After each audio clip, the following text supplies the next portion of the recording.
Good afternoon. Good afternoon. Hello. Good afternoon. Welcome to the Blind McRadio podcast. Number 4? Number 5. 5. Number 5. I just can't count. Oh, we're not just on Chapel FM today. We're on FM without the chapel today as well. We're on 87.9 FM. So welcome to all our listeners today. We're joined by the captain of the Lost Waves. Thank you to one and all, through cameras, through audio, through any kind of device that you might be listening or coercing your senses into a sense of symbiotic pleasure. That's what I was trying to say. Exactly. I agree. Yeah. So heartedly. You took the words right out of my mouth, just like Meatloaf once said. Yeah. So, welcome to the show. Thanks for coming on. Good to be here. The captain played our very first Blind Radio Presents night. I believe you did. Yep. I was saying this is the fifth podcast, and we've had 5 acts who've played our nights so far, which is good. Well planned, I believe. Well planned, yeah. Things are working out nicely. So we're going to play a song first. So people who haven't heard you before will get a taste of what the captain's all about. A gentle introduction. Possibly the most gentle captain song. So it's like musical foreplay. So we just start gently. It's like tickling of the toes and then massaging the calves, and we'll get up to the pelvic area in maybe 2 songs. I look forward to it.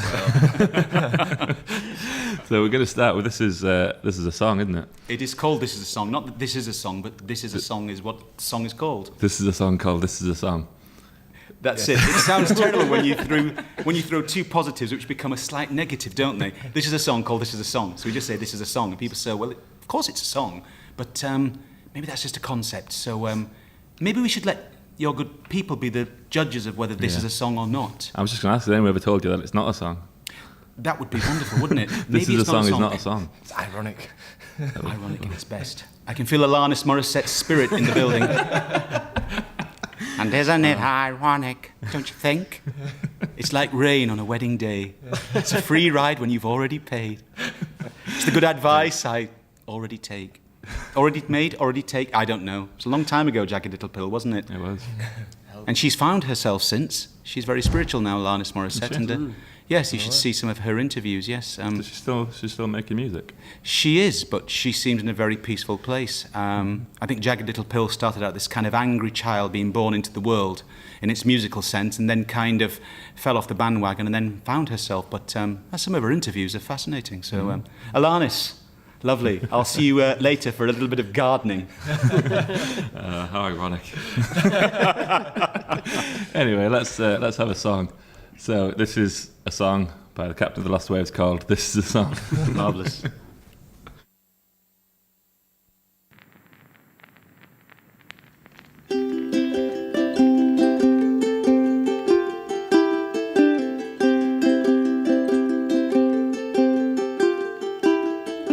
This is a song that nobody wants to hear. This is a song you'll forget long before you care to remember. This is a song won't tattoo across your chest, for this is a song happy to stay out of the way. No camera lights, action, no sweet center stage.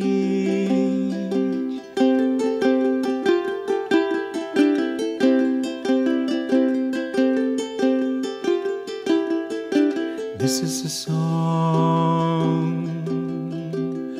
If it was a mountain, well, it wouldn't be the Eiger. This is a song, great or good, maybe it's neither. This is a song that your ears nor engage or arrest, for this is a song. Unlearning all things they said I should know, into whose idea of a song should it grow?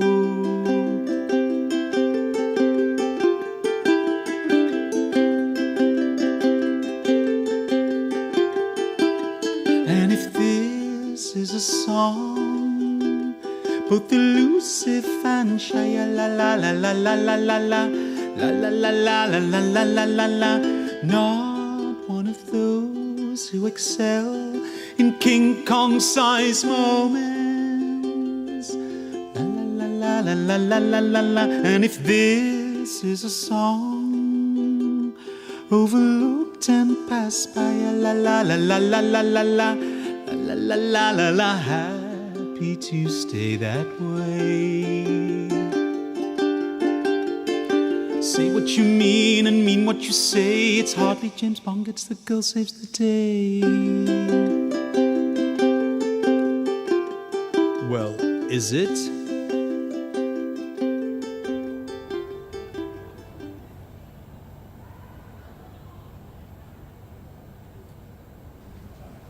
Welcome back. This is a song by the Captains of Lost Waves. It was. Was it a song? Yeah, I think it was a song. It was a song. We were just saying we had a slight problem with the stream, so if you're still tuning in, then you've obviously not. You've got the new stream. Which is good. Welcome to the new stream. Welcome to the new stream. Are these streams like lost waves? Maybe I've done something. I've come forth into the building, and the stream, which was highly efficient, like a sergeant major, dressed as a Alsatian frog. It's a good image, isn't it? Suddenly we've lost it again. Maybe it's my presence. I shouldn't use the name Lost Waves, because invariably things happen that we didn't perceive were going to happen, but such is life. So this is like Loose Women, isn't it? Today In a slightly more edgy version. I don't think I'm as edgy as these boys. They climb rocks. Well, we fall off rocks. Absolutely. They have bears of blisters of skin broken and peeled. It's wonderful. And of course, Steve wasn't climbing rocks yesterday. Tomorrow, we've just talked about time machines. But Steve works in the Thackeray Medical Museum. Yeah, which is basically a time machine in itself. Which is rock and roll enough. Yeah. Part of it is like a time machine. You go back to, what year was it? 1992? Victorian times. Victorian Street. 1992. 1992. It's like that might have felt like Victorian times. Does somebody put Modern Love on by ABC? The lexicon of love, yes. You stole my heart, you did. Steve, just welcome me across and I'll take you back to 1992. Yeah. What can you tell us about This Is a Song? Oh, we were just talking about how that was that the first video you did as a captain? Yeah, that was the first little recording after playing Factory Street, the first captain outing 2 years ago. And This Is a Song just arrived as a very fragile little offering of kind of inspired by many different things, but the fact that people's attention span is somewhat gone now. I'm sure we've all been... Did he say what?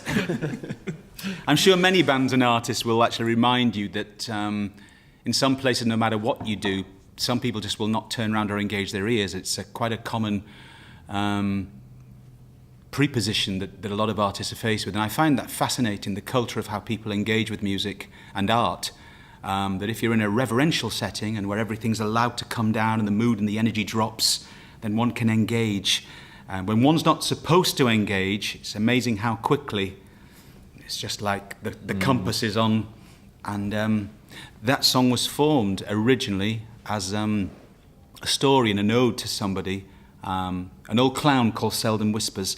But the idea that, is this a song that it's like a life story. Who wants to hear a life story of someone they haven't heard of?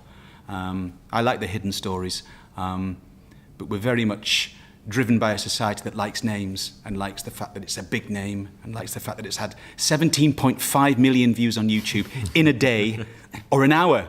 If you're really big, you do it in an hour and you tweet 4,000 times every 5 minutes. These are the important things in life. Yeah, These are the important things in these life. days. They're not the kind of things I get excited about in life. That's yes, we're segueing on to another song there. But yes, This Is a Song became a very treasured, very innocent outpouring. I often compare music making to any form of art where one creates something. So it could be a watercolour. This Is a Song was very much a watercolour. I didn't want to fill it with too many sonic frequencies or fill up the vibe. And other songs become this Sistine Chapel of explosive colour, so you bring in everything. So I like the variety, and I love the fragility that we can just use a ukulele and a voice, and hopefully people can still engage, because sometimes people don't. But those that do, bless you. We still have a chance of saving the planet. They're the lucky ones. They're the lucky ones. Yeah. The lucky ones. Yeah, you need to pay attention. It's a beautiful number, and you have multiple versions of it. That's one of the things that I really like about the way you do things, and I've seen you doing this live, where you'll have a song and you might do it like that with just you and the ukulele, or you might have some other musicians with you, or even if it is just you and the ukulele, the song can go in very different ways. Absolutely. Within itself, and there's a lot of room to explore in it. I love the fact of there's always a variant on how it takes me, and I've been lucky enough to work with some very, very, very accomplished musicians that can bounce off me, because I must be a nightmare to work with. Because if I decide to sit there and play the middle eight in a different way, just variating the tonal voices, that can be a nightmare if you're not good with your ear. So bands can be both advantageous, and also they can also inhibit you unless you're with the right band. And if you're with the right band, you understand there's a synchronicity between you. Because the flip side could be a nightmare as well. For certain musicians, the idea of playing the same song the same way every night would be a nightmare, when it's having someone, having that freedom in a band to explore the songs differently. That would always kill me, and I have great admiration for people who have that strength of discipline to do the same thing night after night, like a lot of theatre. And I can admire the tenacity and the sheer work and maybe willpower to do that, but I don't think I'd last long in enjoying it. No. In fact, there's not many things I last long at enjoying. That's why I constantly reinvent. I become quite bored with myself. So I think, hang on, would I want to see this? Possibly not. Let's create something new. So for me, I'm always imagining myself watching my show, and maybe that's just my barometer of how I would judge any show, of take me somewhere else. I've heard that, I like that. Can I have something different now?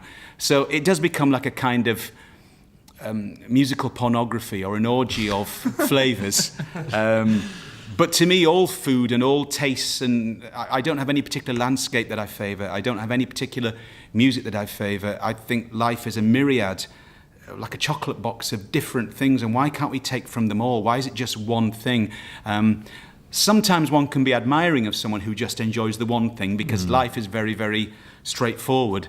But I like the idea that there's so many things to explore, and one is never a master. This idea that we bandy around the word master everywhere now. Everyone's a master. You do a weekend in yoga and you're a master. I'm a Reiki master. I've been in a week's course. That's right, $299. And I can put letters after my name, P-O-T, jam. And I can charge you £40 just to speak to me. So I like the idea that some of the old Zen teachings and some of the great ancient wisdoms talk about training at something for 80 years and then asking themselves if they have the capacity to, should I teach? And I'm thinking, wow.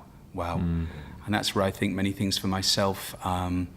Always be humble in service of that which is far greater than you. And I think music and art is an accepted form of alchemy. And when it's good, it comes from a place we can't define.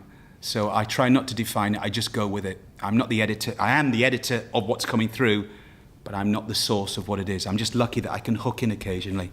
I think that's my service. It's that thing that the most satisfaction is really when you're chasing something. It's the enjoyment is the working towards a goal. Absolutely. That you want, or working towards something that you're creating rather than actually doing it. So like with music and with songwriting and with anything creative, the joy of it really is like, it's great when you finish an album and you release it and stuff like that, but then that doesn't last that long, that satisfaction. It's like, that's the product. It's like, right, well, start something new. Now what? And then you're chasing something different again. It's like, what's this? And you're fishing for something or trying to find that next thing that excites you. Do you ever think the fascinating thing that I've often seen with my own... now, people who've come to watch my shows often describe me in a variety of ways. One being a minstrel on mushrooms, which my good friend David Hardcastle, if you are watching, described me as. You're a minstrel on mushrooms. How long did you do mushrooms for? And have they worn off yet? The mad thing is, I've never done any social drugs of any kind. And I think, strangely, your point there, Ben, was writing music since a very young age. I realised it was a form of addiction. Yeah. So when I was feeling nothing, or when I was feeling very low or very sad, and a sense of melancholia could plague me, We still go through those variations of moods anyway. If one wakes up feeling melancholic or low, or existential questions are just flowing like a flurry through the mind, I know I'll write something to take me out of this. And strangely, where someone may reach for a pint of beer or might smoke a joint, that's why I never had any superiority about people's drug use. This idea that we can condemn people or state that you shouldn't do this because that's wrong, or everyone finds their own catch to get them through life, and I think we're all on different parts of the journey. But for myself, this is a different type of addiction. If I'm searching to take myself out of the void, to write a song to make me feel better, that's a different drug kick to someone who says, light me up a joint. Yeah. So that's been my only explanation to people back. No, this was my drug of choice. It's become less of a drug over the years. I just align with what... But for many, many years, it felt like it's the fact that we can create something out of nothing. And when you can create something out of nothing, it's a magical place. It's a bit like the analogy with people with mobile phones, that you sit there, you tell people, especially children now, don't use it. It's bad for you to use it too much. But hang on, I've got the world in the palm of my hands. I can Google anything and probably find it. And when you sit there as a writer, and you can feel a little bit low, how do I get out of this place? I know. I'll create something with a giant chorus that everyone might love, or at least a few people. And it's that pulls you in, and it can change your mood and your whole disposition. I think I've often realized, though, on my journey, that once you align with that practice, and you would just allow it, when you stop chasing it, it happens greater than ever. And it's always been prolific for myself, like an illness. I would dare say, I'm prescribing myself now, this is like prolifically ill, that creation, there's almost too much of it going on. And I have to kind of sift it back down into some kind of tangible state that my body and my mind can digest. And somehow, because it's good for art, it's not always good for everyday living. And that's why I think being grounded and getting back to the earth, I'm very much in this place, very flighty. Everything seems to be very open, and it's wonderful because things pour in. But then bringing yourself back down from that, one feels like a complete stranger in everyday occurrences in life. So that's why I learned to embrace going out on a rainy day and going, you could moan that it wasn't sunny, and it's a summer's day. Why isn't it sunny? Why isn't everything bright? And we often ask questions of life like this because it doesn't fit with our tiny microcosm, our tiny little model of what life should be. And once I got out of that place, I realized it's raining, but isn't it still beautiful? And this sounds a bit cliched, but you do have to find... But it's true. That's another song that actually is a song. I don't call that this is a song, but that was brilliant, you see. We're going to be the new Morecambe and Wise +2. This is a song. This is indeed. Sorry, carry on. So it's just that fact of, I think we're all multiple facets of different variations on a theme. So even if we're flighty and people tell you this is wonderful, this is marvellous, this is magical, people always decide to sift out what they choose to see in any artist or any person. We all have the polarity of other things going on. So for me, my example is people who spend time with the earth, people who garden, people who sit and can be still, because that's been a journey for me, and I'm in that place of stillness a lot now and have been for some years, but I have to remember and have to remind myself of that because it's like a motorbike on full revs. Let's just go. And eventually the body will just burn out. And I think health problems, I think mental health problems, particularly because we feed ourselves this idea of what we are, this identity of what we are. And when we get lost in that, even in the parameter of critics' approval or appraisal or disapproval, we then start to be controlled by other people's aspects in how they see us.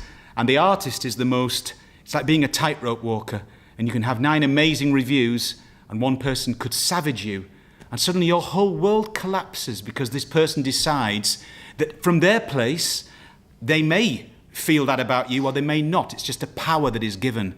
And if we give our own power across to other people to tell us how good we are or how good we aren't, then we are frankly riding our own pressure cooker, which is only... And that's why I do believe, on a serious point, that's why we live in a technological overload where suicide rates are going up. Young people are struggling so badly with mental health because suddenly the very things that we are all privy to now, we can all have our own YouTube accounts, we can all make our own movies, and then we see the comments. And for so many young children, I hear now, I don't want to put this up. Why? Because people might laugh at me. And what if they say cruel things? Okay, I don't want to see that. Can I disable the comments? Because people now have to put themselves out into a wide world, and there's going to be somebody who hates you. There always is. There's always going to be one person. I think people forget about success of any level. Of any level, there are people that hate people of any successful level. It doesn't matter who you are, whether they like the music or don't, whether it's Bono or whether it's Nick Cave. People who love them, people who hate them. And what we forget is when we feel any of that hatred or vitriol or jealousy or pernicious behaviour manifesting its way in trolling, there's a lot of young people that don't have that confidence and don't have the courage. And I see it in some amazingly gifted young people who just don't want to do this because they're frightened. And I think that our mental health, the imbalance has become because we read into the idea that somebody's opinion is God and it's only an opinion. And even our own opinions are usually flawed. I mean, we don't understand other people because we don't understand ourselves. So often we should just say, look, I don't know.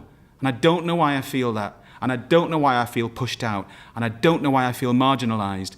And people that see my act think nothing could be wrong in my world. You're such a confident monster. Then realise what comes with the confident monster is another side of you that realise there's no confident monster at all. There's a shy, timid milquetoast, which is an assertion of a shy, timid, meek person. I can be incredibly removed and disassociated from things, so I often manifest and disappear. Those people who think that I'm like the captain, I am the captain, all of the time, I would probably have been dead many, many years ago. I don't know how anyone would cope with this all of the time. How could even I couldn't, yes, I would threaten myself deeply and look in the mirror and say, carry on like this, that's it, we're over. I'm gone. Take me gardening for a while. I don't want to write another song, frankly, and I don't want to perform to people in another form of posh audition. I've heard this is really interesting what you do. Show me something new then. Okay, cap in hand. I'll help. I'll be your dog. Do you remember the Kiora advert? I'll be your dog. Is that good?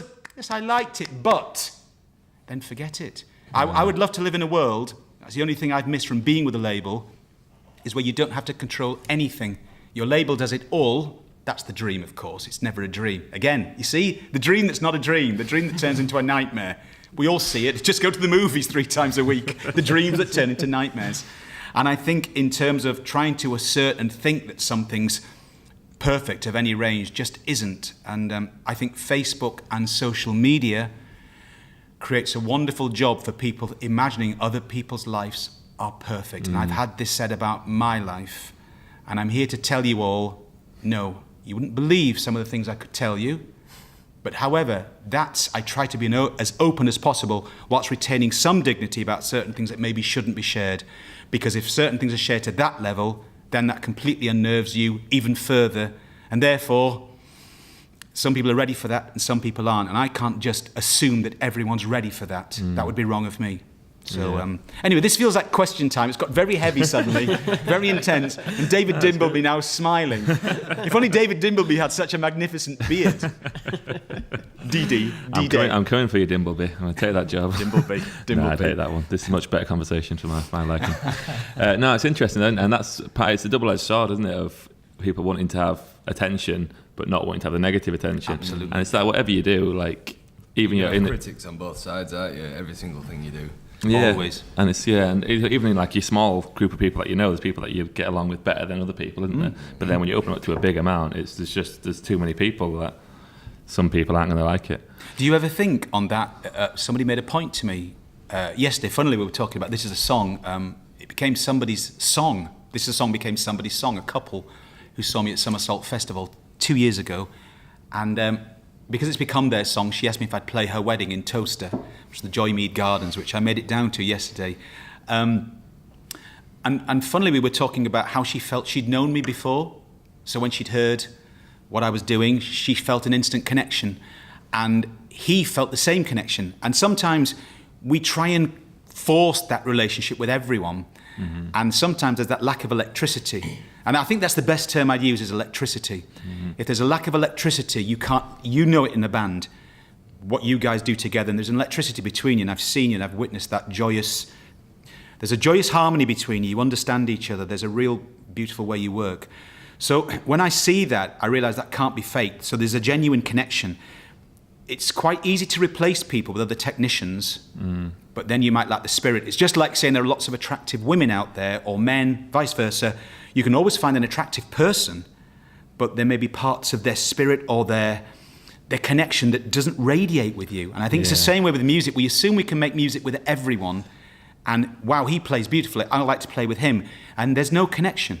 And I think it is this electricity about certain music that appeals to some people and doesn't in others. So music's actually, it's a very passive battleground, because what's happening is the ears become synonymous with certain things and sounds and what a band might do to you or music might do to you.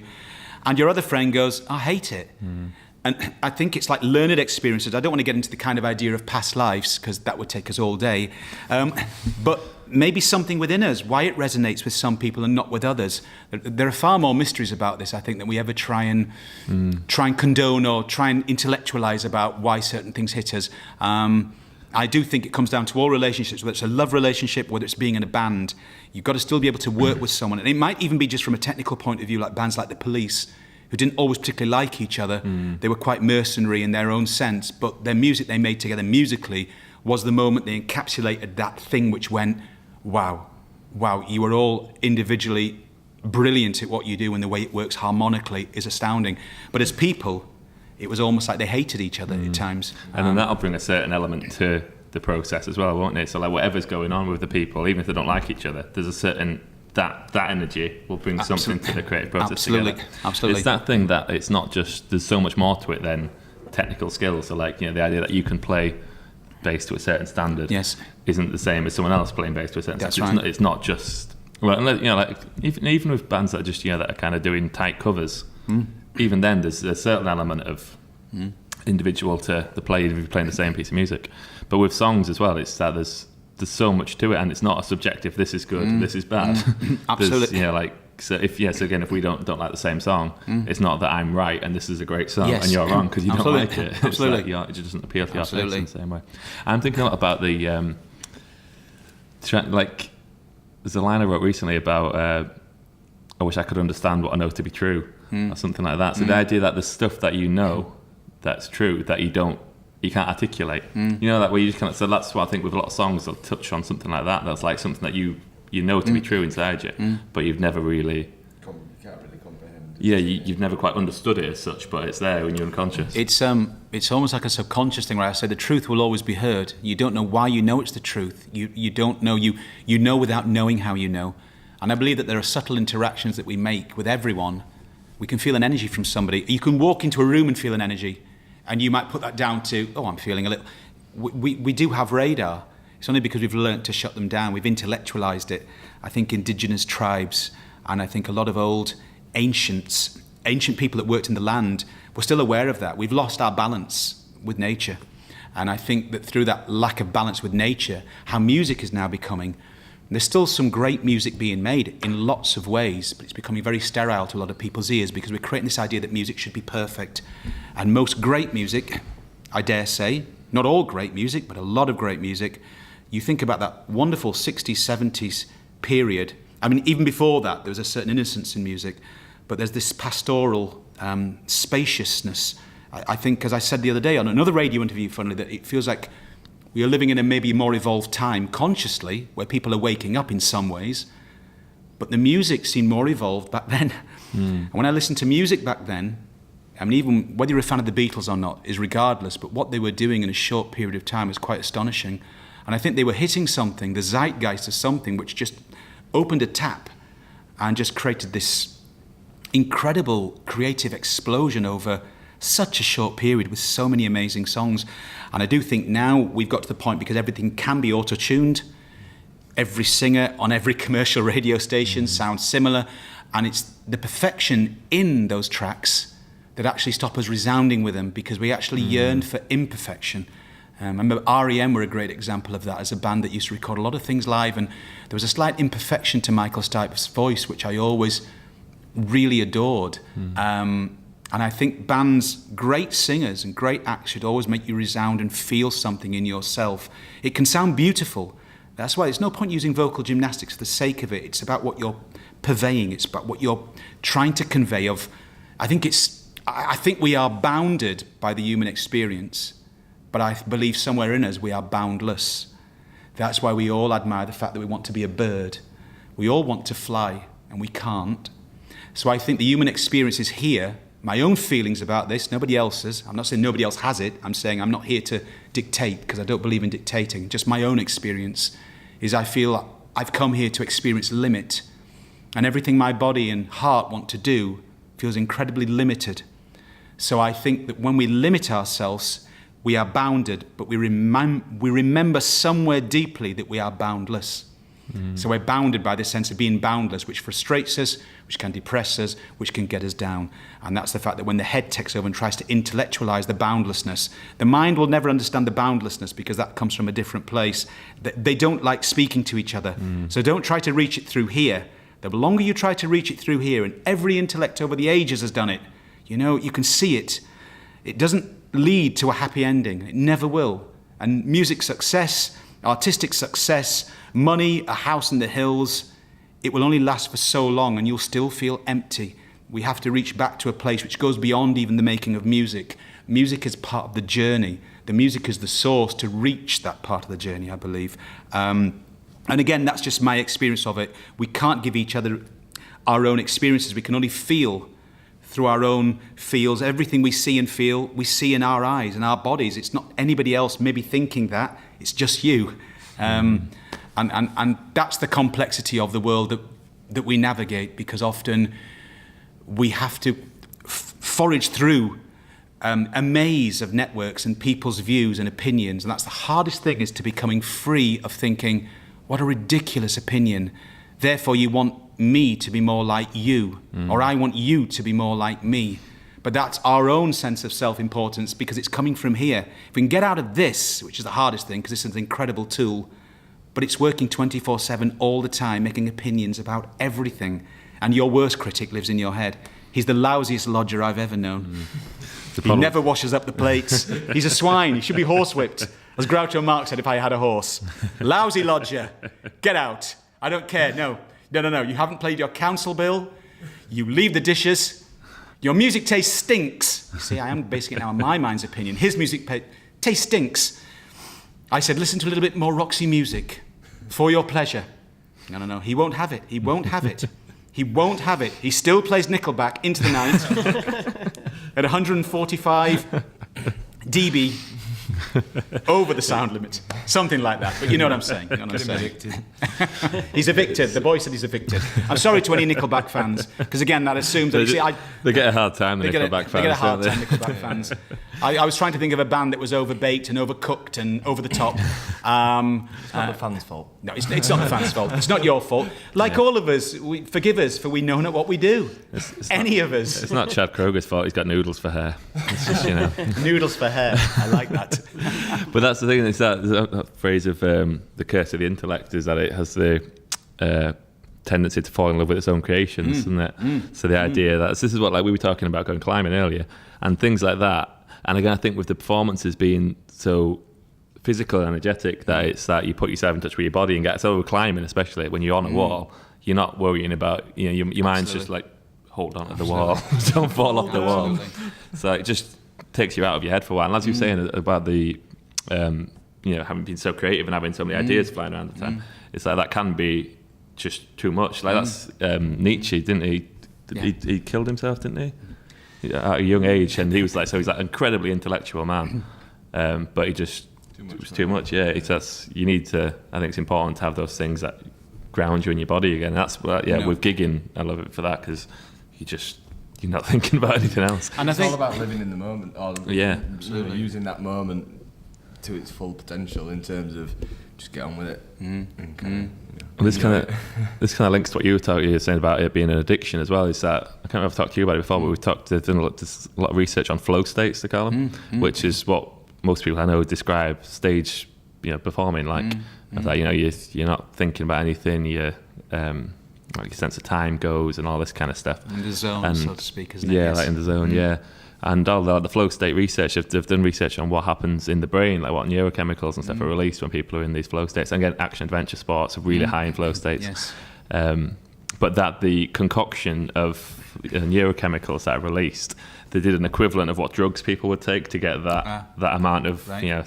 the feel-good neurochemicals, and it was like some crazy concoction that would like kill anybody.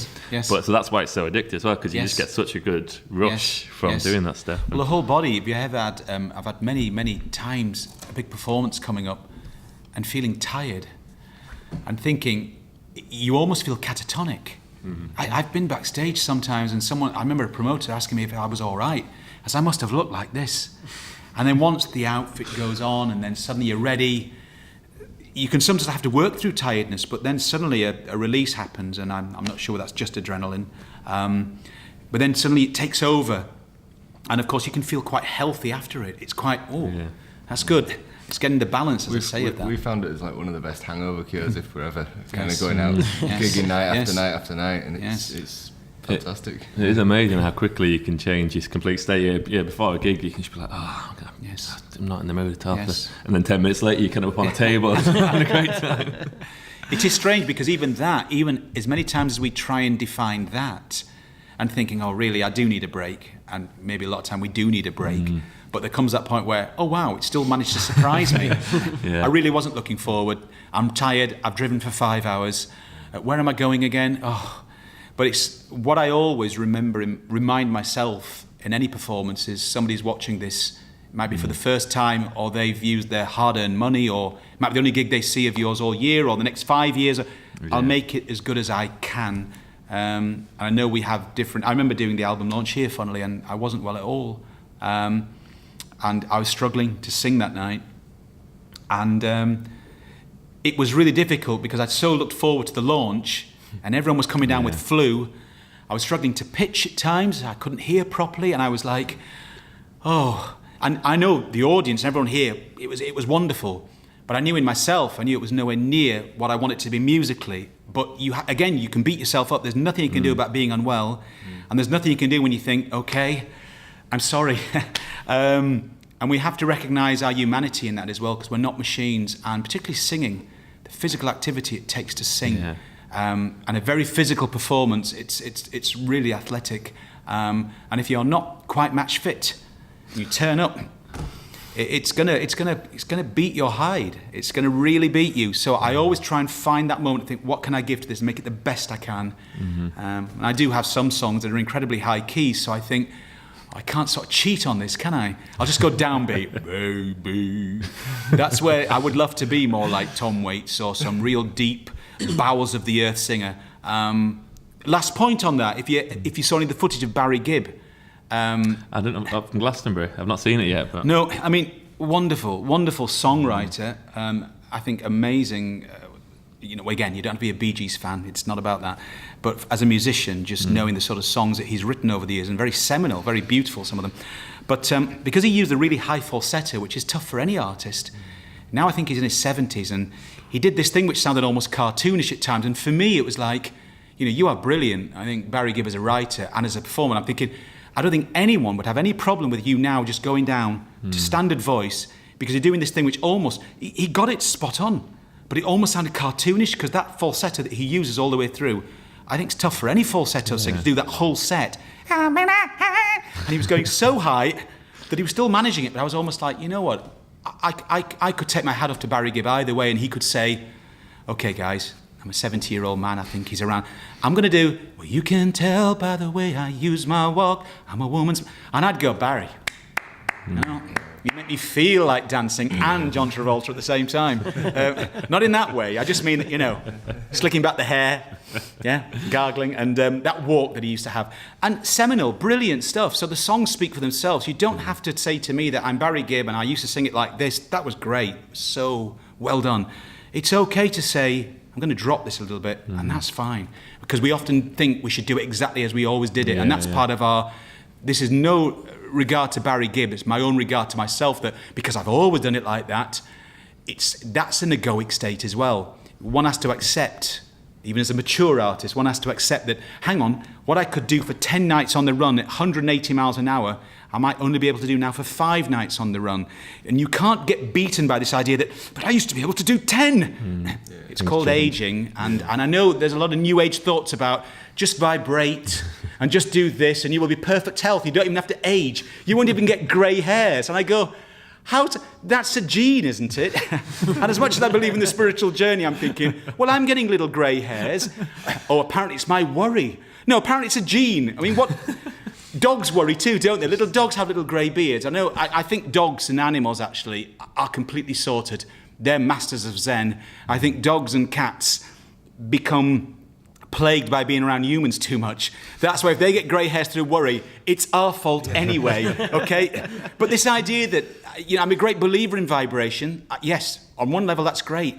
But don't keep telling me that, yes, it's 75 years old. You can do the same as when you were 19. I'm sure some yogi masters can. But come on, I was 19, I could run around that bit. I could do the 26-mile marathon and still you can do it into your hundreds. But you've got to accept you're not going to be able to do it at that level. Yeah. And I think that's a faux pas. This New Age movement keeps telling us that, you shouldn't be grey, you shouldn't lose your hair. Oh, sorry, sir. And we're to blame for everything, I mean, everything we get now, it's your fault. It's your fault. You've lost your hair because you worry too much. I thought it was male pattern baldness. No, male pattern baldness doesn't exist. It's your mindset. Yeah. Grey hair doesn't exist. What about arthritis? That's a lack of fluidity in your thinking. On one level, that's potentially true. I do know there's a truth that you can grow older and get into your 90s and you see these amazing fluid yogic teachers. I do agree. But there's still a sense of that the bones are not as active as they once were. They're not as fluid as they once were. That's why people pull their backs when they're older.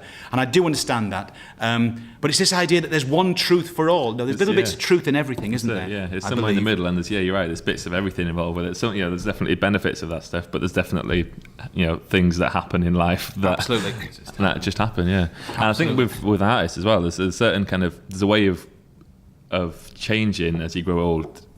There's an element of dignity to it. Some people get old and they're trying to do things and they're not doing it well. That's right. And there's some people that will change it as they get older, and that's part of the interest in as well. It's he does sound completely different now than he used to because he's a different person to some extent. I still think Leonard Cohen did. I think Leonard Cohen grew into his greatest version of himself in his latter years because there was something about the way the man presented what he did. His voice was from the bowels of the earth. See, if only I could sound like Leonard Cohen, that would work. But it's that dulcet, almost like a sense of wisdom. So what's Leonard Cohen going to give us? He's not going to come on in leather and dance. But he's going to give us a sense of amazing dignity in a man who composes himself in such a way, like a slow conductor. And he does this beautiful thing. And as he sings to you, that to me, and I've heard a lot of Leonard Cohen's had so many great pieces of work, but I thought in his latter years, he was the ultimate version of what Leonard Cohen, I believe, was his primary appeal. Yeah. He's nothing like he's, again, a very Zen guy, and beautiful man, I think, in lots of ways, and had this true... I know there's this faux pas, this kind of, this fake self-deprecation. We're all surrounded by fake self-deprecation, and it's figuring out who's really self-deprecating and who isn't. I honestly believe that Leonard Cohen, he was speaking about his son and his son's majesty, and my son's the real deal. I mean, he's got the voice. The way he commands a stage, I mean, I kind of messed around with it. I kind of mumbled my way through it. I was just a poet that kind of wrote a bit of music around it. And of course, we never really know, but I think, again, the truth, you know the truth when somebody says it. And I've been around acts who might have said things like that, and I'm kind of going, I like your sense of self-deprecation. I'm not sure it really is. And then there are other acts going, for some reason, I truly believe what he's just said. Because a lot of us like to do that. We like to say, oh, success doesn't matter to me, and neither does money. Thank you. And then we walk away and go, oh, goodness me, I wish I could just win the lottery. But I'll tell everyone else that I'm quite, And we've all been there with this sort of surging between things that pull us. Of course, money is freedom. So to a sense, if we all had a bit more money, it gives us freedom. And we can't beat ourselves up about that. But then we can look. I've called myself semi-bohemian on my journey. I do live in a house occasionally when I'm not flying. But I've met truly bohemian artists on the road that just absolutely take my breath away. and one gentleman, Ash Mandrake, that I met at Splendid Day Out, wonderful steampunk festival in Morecambe. This guy is the real deal. He lives in a caravan with a car. Both his previous caravan and car were stolen. He sleeps in laybys. Amazing man to speak to. Wonderful exchange we had. Very well educated, previously an English teacher. Gave it all up, lived in his Nissan Micra. He actually lived in a Micra, full of his house contents, what he decided to keep with him, and he now lives in a caravan. And when this caravan and car was stolen, he was going to do a crowdfunding because he had nowhere to live. And the lovely people at Splendid Day Out, this is a lovely story, Rose Roberts and Ian Roberts, Rob Bracewell, they said, no, you don't need to do, we'll pay for your caravan and your car, just come and play a few sets for us. And he went to Morecambe, and he was greeted with a caravan and a car. We have a little motorhome at festivals, and we were next to him, and he told me this story. And in fact, he didn't tell me that story. Somebody else told me the story. But his sense of humility, and he makes hats. He's got an amazing way with his hands to make leather hats and belts, and incredible craftsman.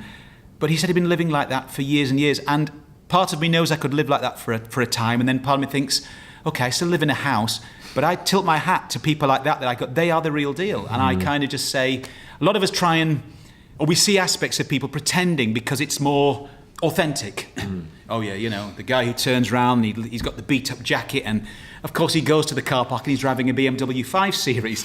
There's nothing wrong with that. There's nothing wrong with that. It's just the fact that how we all frame ourselves in this idea of what we think is authentic. And I think our own authenticity is a bit like admitting to yourself, just like I've said there about what's my point of view on that is, wow, this guy lives it. He's truly on the road all the time. I live on the road some of the time. Okay, on my barometer, I'm sort of half of his natural living in amongst the land. Maybe I'll get there 100% one day when I stop traversing the galaxy and just sit in a field. I don't know. But I think we shouldn't beat ourselves up, but we should accept that we have these little implausible aspects to our characters that might feel greedy, that might want a bit more success, that might want more YouTube likes, because we're in a society that reflects that back to us. And we have to remind ourselves that that isn't important. But when we are surrounded by that mass opinion, it sometimes pulls you in occasionally like a vacuum.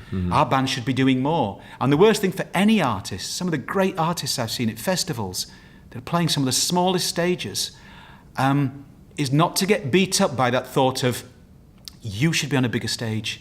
You should be. And often when you keep listening to people, it's so wonderful that they praise you in that sense. And that's great for any artist's work. But eventually you leave that scenario behind and go, why aren't I doing the bigger stages? What is it that I haven't done? And inevitably, the artist beats himself up. So I think if we can kind of remind ourselves, and I could never be managed. I've been with labels and I could never be managed. And my own particular madness is that this is too free form for me. So working within a context of some business people I've worked with, it never ever worked out. And I have to realise that I crashed the car and I burnt this car. And they told me, you can't mix theatre and comedy and humour and profundity. You need actors to play your roles. You can't do it all. People will think you're completely insane. And maybe that's the part of this journey, that maybe I have to accept my own insanity. And if people don't accept that, then so be it. But I'm actually being true to myself, because I couldn't be managed in the sense of go on stage, particularly when I used to do acoustic scenes, the contemporary acoustic scene and some of the folk scenes. Great as that was, I was constantly told by certain people, try not to make people laugh about that, because you should be treating your art a bit more seriously. So if you've got a worthy album, don't make the audience laugh. All right. And I used to get incredibly nervous about going, okay, this next song is, why can't I make them laugh? Why can't I have a laugh with them? No, you can't do that. You're a serious artist. So we met this faux pas about what is serious art. And maybe some people are incredibly serious people that don't laugh too much. That's fine. I'm not. I'm a complete paradox of both. I am partly serious, incredibly serious, and then I'm incredibly silly. But if I do the silly, then I'm not serious. If I do the serious, then you're not silly. But can I act a little bit as well within what I do? No, you can't act. You can't have storytelling and music. Storytelling's one thing, yeah? If you want to go and be a poet, oh, no, we don't mix that with music audiences. Why? Because music audiences don't want that. I want that. No, but music audience don't want. And now you're bringing opera in. You can't bring opera in. It's not opera. I'm not trained. Well, I bring in things that are a nod to my past, like amazing artists like Queen, and I think, right, okay, there's aspects of that in my rock opera type emanations of what I do. And everyone reminded me, even at a label, no, you can't do that. No, this is what you are. No, you can't do that. And actually I said I'd rather have less success or not have any success at all and be in a covers band where at least I'm deciding on the covers. But don't keep telling me. Yeah. Labels often sign people for their own individuality and then kill any form of individuality they've got. So what I realised very quickly was they like this about me, and then they're saying, but change this, and then change that. That's a little bit too cerebral. The audience might not get this. Try not to be too philosophical with this. Don't make them laugh with that. I'd keep it to a minimum. Don't speak in between songs. You want people to remember your music or your humour. Can't they remember both? Yeah. And so I didn't fit into any kind of box. And I think I'm just admitting this. I think so many people don't fit into any sort of box. But we're constantly told we have to fit into a box. Therefore, I think that's part of the heavy baggage we carry by saying, I'm not really enjoying this anymore. The band's really successful. I don't really feel part of this band, this vision, this image, this portrayal of who I'm supposed to be. But I've got to control my aspects of myself because it keeps them happy. And they're buying into the idea of who they think I am and this band. But I'm not happy. And I think so many people have that in bands. Artists, human nature, not just bands, families, people. We're told to be a certain way. So that's on behalf of Captain of the Lost Waves, there is no voting system, but on behalf of my party, it's saying be yourself. And that's the hardest thing because people will ostracize you, they will extradite you, they will alienate you, and I've had it all. I've had every single aspect of it. I've had it from peers, I've had it from labels, I've had it from people telling me it's ridiculous, you can't do that. And I keep defying it and saying to myself, I'd rather die being poor doing this than have your idea of success, and I will not buy into it. And on behalf of Captain of the Lost Waves, I am sorry, I've rambled on a little bit too long. I'm going to take many breathers now and let the gentlemen work this. They are now the conductors of this show, and I will be a gongoozler, an idle spectator. That's what I should be. So I'm going to now go into my Zen moment. I'm going to imagine I'm gardening. So if you see me with my hands doing this, it's virtual gardening. Because I've been too flighty, I'm coming back down. Nothing better than getting your hands dirty. And that's not just a euphemism for Friday or Saturday night in Leeds City Centre, okay? No, that was beautiful. There's a few thoughts that I just had during what you were talking about there. And I think too many thoughts. I think then we need another song. But what's kind of a few things kind of clicked together through what you're saying then. So one of the things I think about Leonard Cohen that really connected people and that made his aging so dignified and so powerful for people is that he was that very Zen thing, and he was very true to himself. I think like he wasn't trying to be anything other than Leonard Cohen. He was very much in touch with who he was. So all of his songs, they feel like that. They feel like he's not writing that so he'll fit into that. That's right. He's writing that because that's what that's right. Yeah, that's who he is. And that's the most important thing for anyone. Agreed. And for artists, it becomes a thing of when you're creating stuff, if you are creating something that you want to create if you're making sense of your own experience, which is then going to be something true, or if you're creating something to try and sound like something else. Yes. And it's really important that artists create something that is true to their experience, because then it's more likely to connect with other people's real experience rather than a fake one that you need to fit in this box. Manufactured one as such. Yeah, people have we used to get a lot with being blues musicians that people say, oh, you're a blues player, like you like this stuff and you do this, don't you? That's what you should sound like. No, not really. Yes. We kind of we like to do other silly things. Blues and folk within their own parameters are very, very, I know people talk, very rigid. And some people's ideas of where you don't, and jazz, of course, the jazz world, goodness me, you don't go off that parameter, you don't do that. Why aren't we allowed, you think of life and you think of the world as exponential experiences you can have, but oh no, you stick within that genre, you sing that type of song. Yeah. So all the experiences you could have. It's all very tribal, isn't it? Very, absolutely, very tribal. We experienced a bit of jazz yesterday, didn't we? In one of our little at the gig. Did we? Well, I certainly did. I just went off on a Wasn't a tangent. private moment, was it? He experienced a little bit of jazz. The other two guys are now going, hang on, which jazz do you mean? Oh, sorry, he'll come clean. Come clean. Depends what Of you course, mean we by talked jazz, about eh? being authentic and being open. Andy obviously wants to share this, because this is Loose Women, just the male version. But then I was thinking as well, and you said that people see like managers or labels or anyone says, oh, you can't do that because people want this. And what people really want is a true experience, a true expression of something. So like you might say people want to hear the 12-bar blues songs over and over again. But people might really want to hear someone expressing themselves. Variation on that. Yeah. Then it only becomes accepted in time. Yeah, What's things the come old slowly. the old facet of everything that we generally believe will change within 80 years. And with our own lives, we realise things we believed in or were told to be, no, this is gospel. Now we're realising the formation of like civilization on the planet. And it's all going to change. And then it depends how rigidly we cling to ideas. You can't say that because that breaks my whole idea. I've done this all my life. Yeah. I've worshipped this all my life. And now you're telling me that this might be different to what it is. And that's all any dogma is. Or any idea that if we're rigidly stuck to something to say, this is how it is, we protect ourselves with these hard outer shells to say, please don't come into my sense of being because this is how it is. And if it, no, I am a serious indie rock artist and I wear skinny jeans.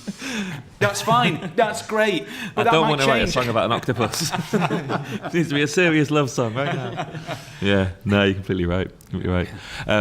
Let's have a song, shall we? Yeah, let's do it. I think I've kind of chosen one in my head You which can ties choose, a few things. You have Mr. Manyman loaded up, please, Elliot. So this ties up a lot of what we've been talking about. And I think this is one of my favourites of yours for a long time. Always. Yes, it became. Well, this is the taster. It's only half of the song, but it's Yeah. the taster from the DVD. But Mr. Manyman explained it all. We're a composite of so many different moods and variations and how we live, rather than just being one thing. I always loved the Mr. Men because you think if you were Mr. Slow, that's all you were asked to do. Like being a bear. A bear doesn't try to be anything else other than a bear. Human beings, we've got to be so many different things for so many different people, and it's absolutely exhausting. So Mr. Manyman was a whole reflection on that. Yeah. So let's have a listen. We'll be back in a few minutes. Listen to the sound. Mr. Tentative and Shy in large and crowded places.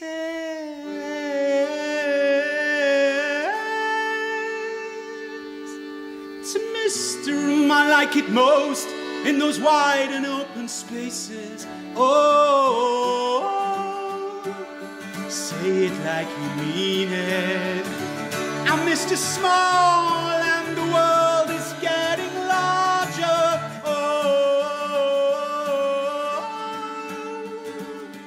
To Mr. Dizzy on the black run, well, I swear that they are harder.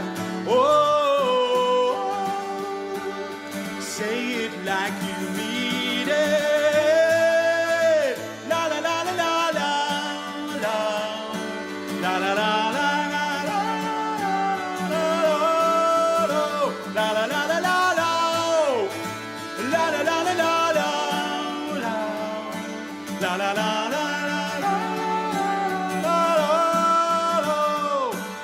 Sometimes Mr. Clumsy, and I'm often Mr. Wrong.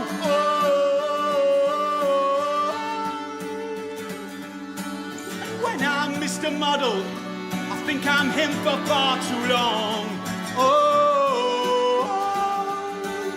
Say it like you mean it.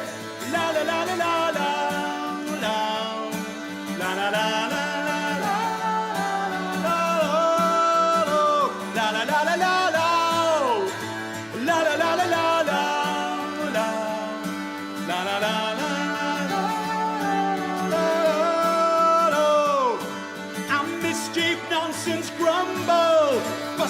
Worry slow, I'm all the Mr. Man at once. Some I guess you've yet to know. I'm Mr. Work in Progress. To Mr. Yes, I'm done.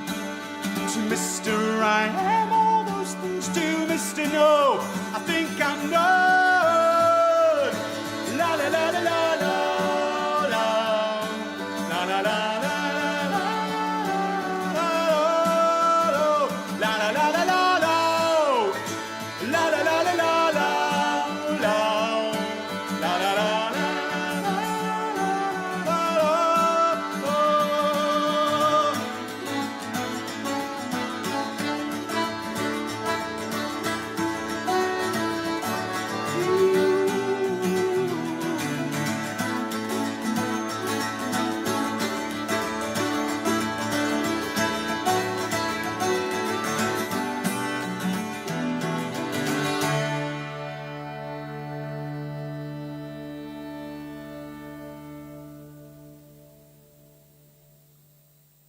Welcome back to the show. And we're back. Mr. Manymen. I love that tune. We were just comparing, you've got a beautiful bracelet on there, Captain, haven't you? Yes, I don't know if this is picked up by the camera. Can't see it, but... That's picked up by the camera. Should I walk across to the camera? Yes? Yeah. Look at this. Lovely. So you can tell it's live. Towards the camera now. And you spot the difference as well. Something's happened. Feels as if my brain's kind of enlarged. When I talk about mine, something strange happened. It doesn't seem to have reached out of my hat. But here we go. This is something beautiful that somebody... That's how focus. Nope. How's that? Is that? Sorry, look what I put people through. Are we okay there, Elliot? It's a bit higher, Higher. Lower. How's that? That's a bingo. Can't get it, I don't think. Sorry. No. Okay. Well, it says... People know it. This was a beautiful bracelet made by the very wonderful artistic people at Craft Locker in Elland, Halifax. And it's a tribute. It says a hidden gem, which is in tribute to the album called Hidden Gems.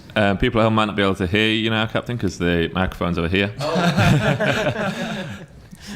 So what I need now is like one of those fantastic forearms that elongates. You need to be a stretch arm. Well, I speak here like this, don't I? Yes. Gadget. It'd be good. I could swim.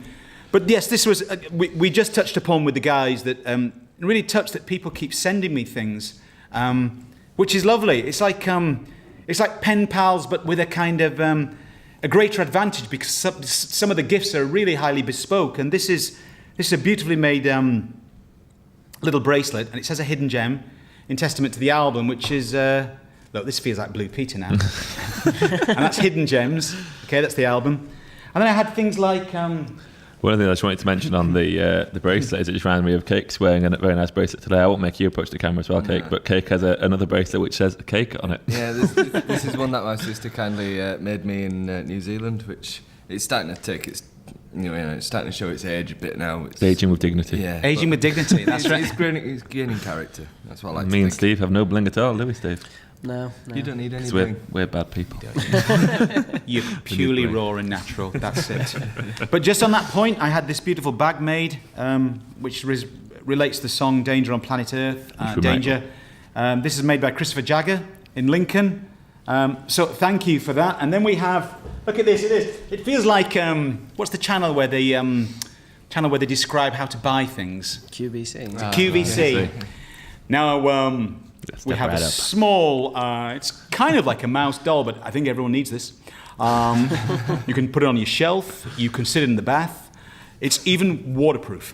But marvellous, they're going, they're limited edition. This was made for the captain as a gift, as one of the stories, one of the new characters within my whole story, which, I won't talk about that because I'll be here literally all day. And then this, which I love, and it is slightly freaky, but it's freaky in the best way. This was made by a lady called Gail Filburn, who'd been following me from afar and decided she wanted to find materials and say, I want to get the likeness of the captain as much as possible. Except I hope that this is the case of like passport photos, where you're not supposed to really look like them. Because this gentleman... That's beautiful. He's beautiful and kind of frightening. Maybe it's a nod to myself to be a little bit more frightening. To not, But isn't he wonderful? It's beautiful, yeah. I like his fiddle. He's got a fiddle here, and he's got little red... He's got white shoes. I've never worn white shoes. They look like ballet shoes, but I don't know if that's a sign to something. Maybe you should. Maybe I should introduce ballet. Maybe I should introduce ballet into the set, but... I think the hat's the hat's very size. similar now. Yeah. The hat's very similar. That's amazing. Should we leave him out? We should leave him out. We could leave him out. Yeah. That's wonderful. That's not affecting the cameras, is it? And he's called Capitan. Somebody, we did an American interview last week on the Jimmy Star Show, and Ron Russell, Ron's a marvellously outspoken, authentic man, actually, and said, I love that doll. You're going to have to name that doll Capitan. Capitan, it's like a mini version of the captain. But I think a mini version of the captain would be highly extreme, like an espresso, and I'm already naturally caffeinated enough. Imagine me on espresso. That would be dangerous. Yes. I think I'd take up a heroin habit instead. That would cool everything down. Cool everything down. Don't need anything lifting more. Golden brown, texture like sun, takes me down. No, see, here we are. We're singing out of place, but it's beautiful. That's what just reminded me of another, a good aim as an artist is to then is to inspire other people. Absolutely. To be involved in sort of, like if you do something, then it might spark a response using their skill set, whatever their skill set is. So that's what we've talked about with Blinded McJones, and we were measuring the other day how many different art forms Blinded McJones has appeared in. So obviously there's lots of songs about him. There's a documentary about him. There was a comic book about him. He's featured in at least one novel I know about. Wow. He's had lots of paintings done about him. So it's kind of it's great to then something that you put out then makes other people think like, well, actually, I'm good at making dolls, or I'm good at doing this, and I'll use my skill set bouncing off that idea. And what's quite humbling as well is that the lady that made this, Gail Filburn, because I mentioned it on last week's American show, she was so overwhelmed and sent me a message, and I think, well, actually, the work and effort you've put into this, it's I that's overwhelmed, Gail. So thank you. Great. I've never had my own voodoo doll. There's a Leonard Cohen line in Tower of Song. You can stick your little pins in that voodoo doll. I'm very sorry, baby. It doesn't look like me at all. I'll remember that when somebody brings pins, and hope it doesn't look like. I mean, I am getting greyer now, of course, around the. It's too much thinking about going grey. It's just too much thinking about being grey. Whatever happened? What's happened to my genes? Not yes, you know the sort. But yes, but he's very black in the facial hair. We were saying earlier that this is a song that there was no extra blackener used, but my facial hair looks like a slug on the top of my lip, and I don't know what this looks like a little dagger, ready to kill somebody, but extra Slug black. and Dagger, that sounds like a pub, doesn't Slug it? and Dagger. Maybe it's a place I should play. I'm going to find a venue called Slug and Dagger, and I'm going to play it. Come forth. Slug and Dagger. Come forth. There's a song in there. Actually, bespoke dining at the Slug and Dagger. So I think maybe that's the name of the song that I've been meaning to get it on with the Blind Ed McJones boys to do a collaboration with the Captain. It has to be outrageously loud, I believe. So I didn't want to bring acoustic instruments. I like the idea that they kind of create the music bed of this with myself, and maybe Slug and Dagger should be the start of that. Maybe that should be the start of this process. So you heard it here first. Slug and Dagger. Slug and Dagger. The 12-inch release. Released originally on wax cylinder. Coming to a movie near you. Near you? I was in between New York and near you then. Coming to a movie house near you. 3 young men get involved with a man who had decided to go beyond the parameters of what society expected of him.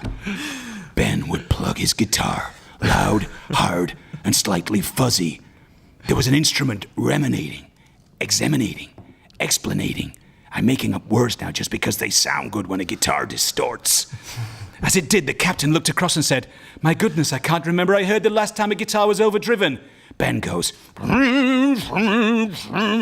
Steve goes, "Let's put some heartbeat into this."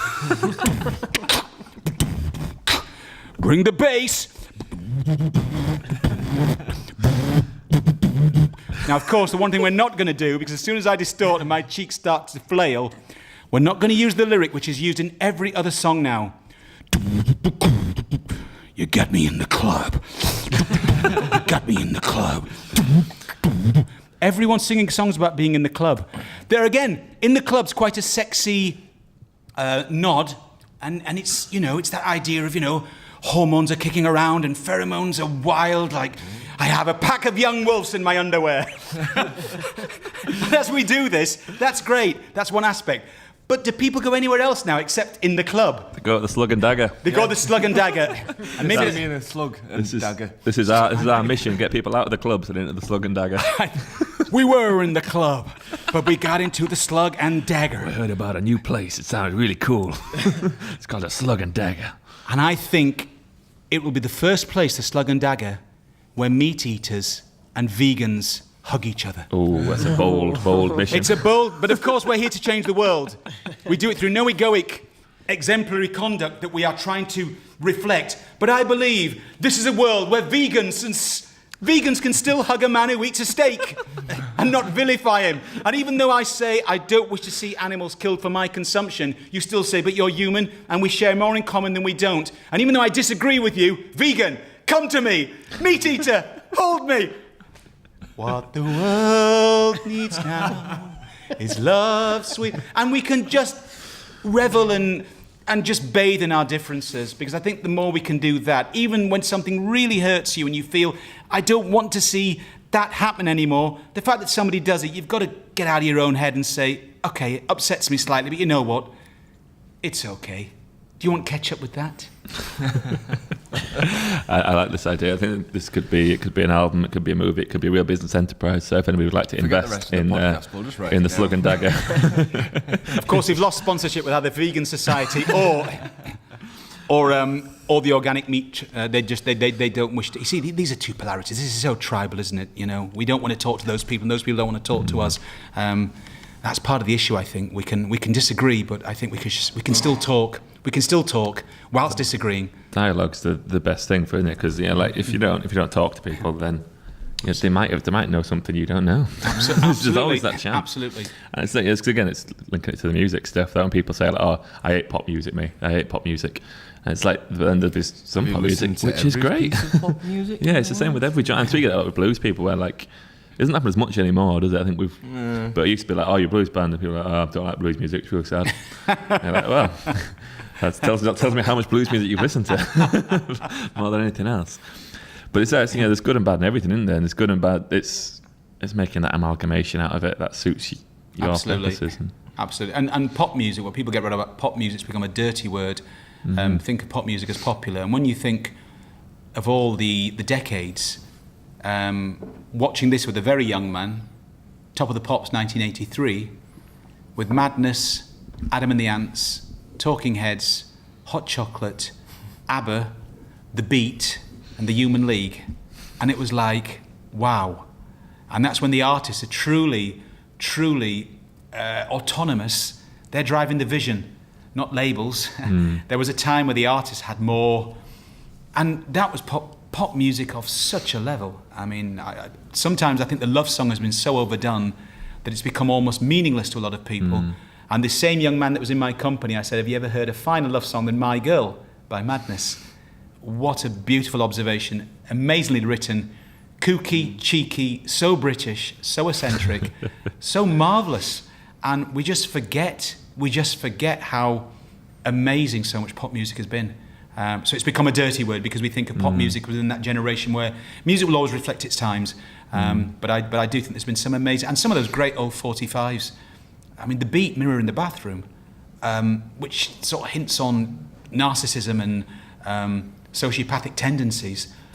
But the song was recorded live, I believe, and it's so tight and it's so massive sounding, and it's just so on it. And when I hear those songs, they're timeless. They are timeless. And I was once called a pop whore, actually, because I've always been a fan. I know, absolutely. And this was an artistic person who respected my work, and they decided to defy it by saying, "I don't respect your work anymore because you're a pop whore." Was it a YouTube comment? It wasn't a YouTube comment. It was an actual radio interview. Oh, wow. And we had a joke about this because I was mentioning how great ABBA were as songwriters 15 years ago, when it wasn't cool to say it. But I used to say, again, just use some imagination. You don't have to like ABBA or like what they stand for. But take a song like Gimme, Gimme, Gimme and Man After Midnight. Listen to that riff and listen to the musicality of what's going on. If you're any sort of musician, I believe, then it's really quite staggering. If you heard a rock or a grunge band do that song and you listen to what's happening between the side of the kind of the musicality, it could blow you away, but because it's ABBA, it's two girls in sparkly outfits and two guys that look a little bit European. Isn't it? They're not cool. They were never cool.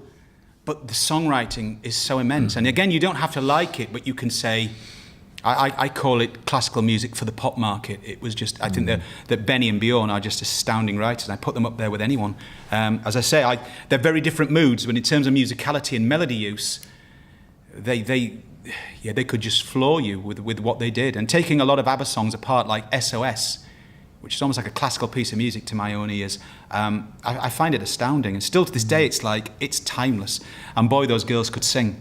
So you don't have to like it, but get yourself out of the fact that you're not an ABBA fan with an ABBA T-shirt and go, the songwriting's incredible, even if I don't like it. Yeah. It's the appreciation for it. It's appreciation, absolutely. And it's a difficult thing to do, isn't it? It's of how. So I mean, I was just thinking in terms of I'm a big fan of martial arts. And there's a big martial arts event that was on last night that I'm going to watch tonight. And I try and so like you get emotionally invested in that. And the same we do with music. You really like a certain thing, and you don't like another thing. So like with two martial artists, you get to like one guy and you don't like the other guy. Yes. And it's like then you can become you enjoy the contest because it's the emotional investment's a good part of it, but it's also like you can not appreciate the other person's skill set because you don't like them. And same with music, you're like, I don't like that kind of music. Yes. And then you fail to appreciate the skill set.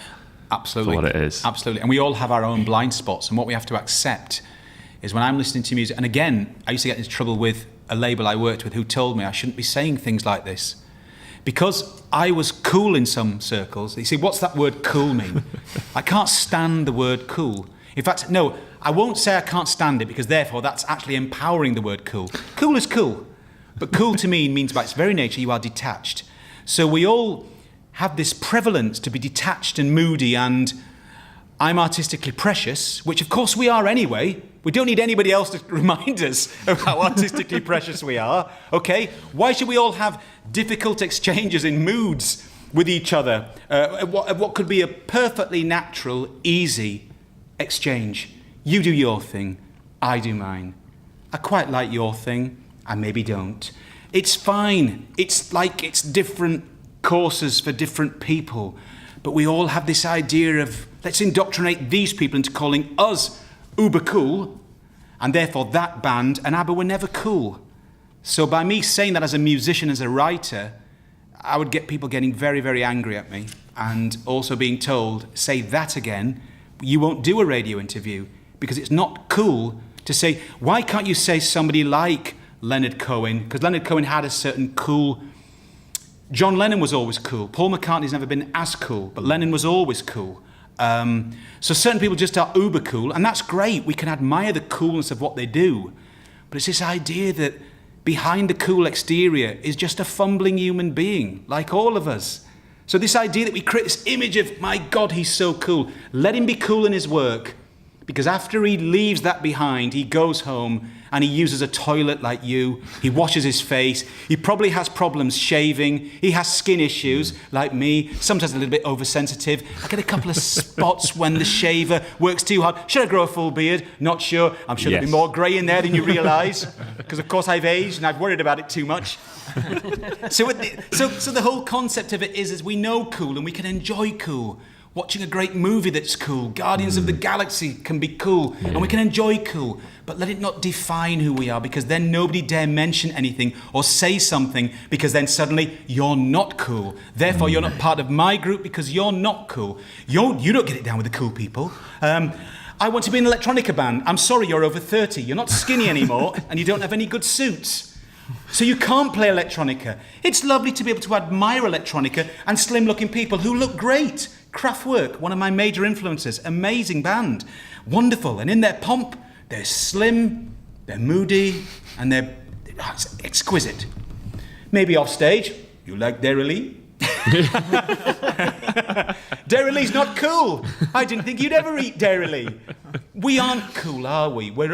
Cool is just one aspect of us. I think being human, we're composites of all things, and I think we've got to stop trying so goddamn hard to be cool. And my version of cool is just be you.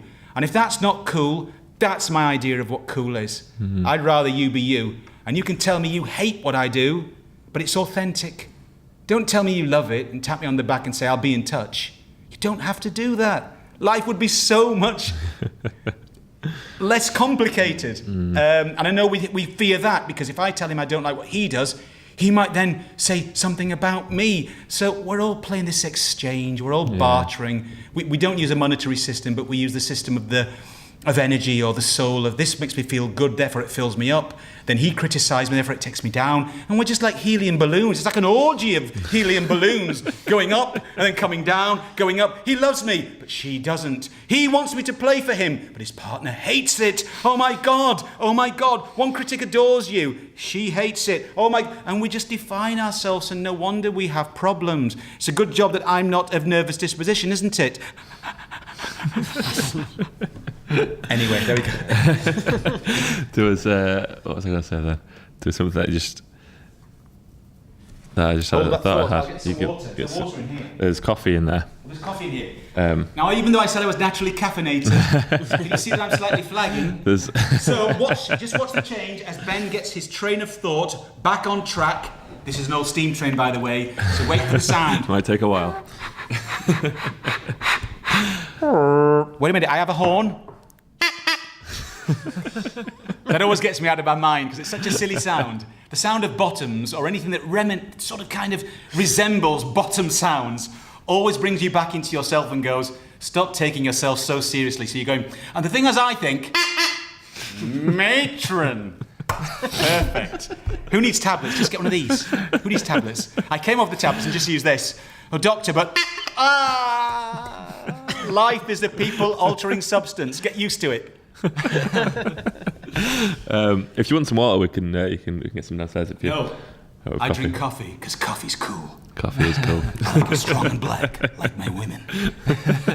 It's the old joke. Sorry, it's the old joke. Coffee is uber cool. Now, I'm a tea drinker, but I like coffee occasionally. But tea is such a poor, pale imitation to coffee now. If you go into a coffee house, there's a Costa, there's a Cafe Latte, and you want the syrup. I mean, and sometimes you do meet American people in these houses. We like syrup with that, vanilla, we got caramel, we got cinnamon, we got a range of things. And somebody wants tea down here, and they give you usually in a paper cup. PG tips, and the milk's already in. I mean, what's that about? I mean, whatever happened to the ceremony of tea? But tea's not cool. Tea's Harry Grayson and choirs. Coffee is uber sexual. You want coffee? You could, because even in a bar, you could say, I'll have a beer, man. Hey, they do some really good, do you want some Kron? Yeah, we got Kronenberg, you do coffee? All right, man. Freshly ground beans. Yeah, I'm going to go for the coffee. Yeah? But you'd never ask for a cup of tea, would you? Excuse me, do you do tea? It's very kind of English and kind of self-deprecating and apologising. Do you do tea? Oh, yeah. Could I have a cheese sandwich as well? On white. No crusts. No crust. Right. Okay, I'm going to stop now. Oh, this is me. I'm remembering my primate form.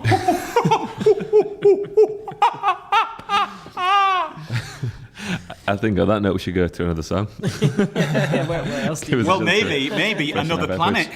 Because the fact that we've just come from, absolutely. We all inhabit many planets, don't we? We just daren't admit it to others. But we all have many voices in our head, or is that just me? Oh,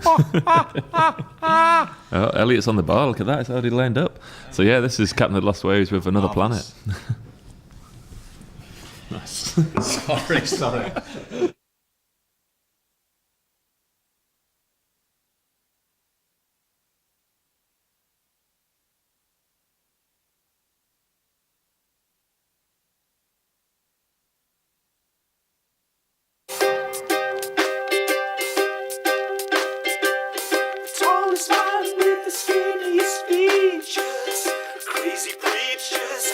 That say hello, hello. Why don't you tell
We're back. Another planet. From outer space. Back from another planet. That was a song too, wasn't it? I particularly like that song because it allows me to kind of deflate from all the energy that was happening before. I believe that the hat's kind of it's morphed back. It's shrunk. It's gone back into a bowler, I think. Yeah. Didn't even notice. Bowler. Yeah. It was a top hat originally. Became a stovepipe. There was too much brain activity going on. But this was specially designed. Then it actually morphs into a bowler hat. So it would have been cool if Capitan's one had shrunk as well, wouldn't it? He hasn't had that yet. Gail, you'll have to sort out little Capitan's morphing, shrinking. I think he deserves a top hat, so erect, and then slightly into the flaccid state. You can maybe get him some pyjamas as well to show that he's not always as cool and sharp dressed as the captain. Absolutely. Sometimes he just wears his pyjamas and has a cup of tea. Pyjamas and a cup of tea. Cup of tea with the Capitan. A cup of tea with the Capitan. Or he could just go with sort of like little sort of like those old school white underpants. The big Y fronts on the front. That would be wonderful, wouldn't it? And a string vest. With socks. String vest. And a string vest. Speaking in an American accent, Tony Soprano-esque. That could be in the first event we hold at the Slug and Dagger is a cup of tea with the Capitan. Oh, that'd be lovely. That'd be lovely. The Capitan there. And all the beer drinkers and coffee drinkers are going, what's this about, man? It just doesn't sound cool at Just all. cup of tea with a Capitan, a cup of tea, a cup of two. Have a cup of tea, have a cup of tea. That's going to be our rap song. A cup of tea with a Capitan. This is going to be good. Cup of tea with the Capitan. Bro. Slug and dagger, slug and dagger. Cup of tea Have you with the been there? Capitan. You're just a bragger. Why do you brag about the slug and dagger when nobody cool goes in? Oh, but the coolest people, you know they carry their own versions of sin. That's right, sin. You talking to me about sin? You see the Tony Soprano thing? It caught up. It caught up. You better keep your costume on, man. I ain't gonna see you in my house with no pair of white fronts, and I love that about mafia movies. Man, you walk around here with your underpants, man, I love you like a brother, but I'm gonna have to kill you. I love that. Don't you love that? Amazing. I'm going to dispose of your body so much. Anyway, sorry. I'm off. I digress. The song's writing itself. Song's writing itself. Song's writing Easy itself. peasy. Another planet. I just wanted to comment on how great your videos are as well. Oh, you have some very amazing videos.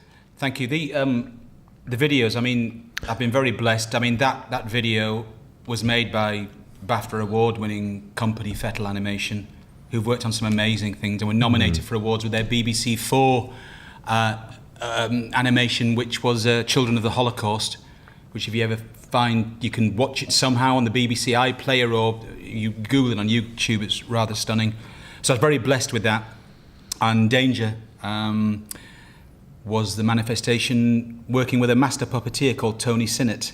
So we worked out a storyboard and things, and again, the amount of time he took over that process. I like it. Somebody quite lazily said to me, "Oh, I like the way you make your videos," as if thinking I'd done it all. No, that's a completely different skill. I was involved in the storyboarding and the philosophy about the songs, the stories, but the skills were all theirs. Again, that's a kind of a comment on the DIY artist life, is that lots of artists do. You know, like you're a musician and you write the songs, and then you have to make your own videos and you have to do your own press release and you have to do that. And it's a whole different range of skills, isn't it? That. So it's understandable people sometimes think that you do everything yourself. People sometimes, lazily or not, and this isn't anyone's problem, it's just an awareness of it. When people have been asking me, and Hidden Gems has been so amazingly received that people often say, "Oh, when's 2 out?"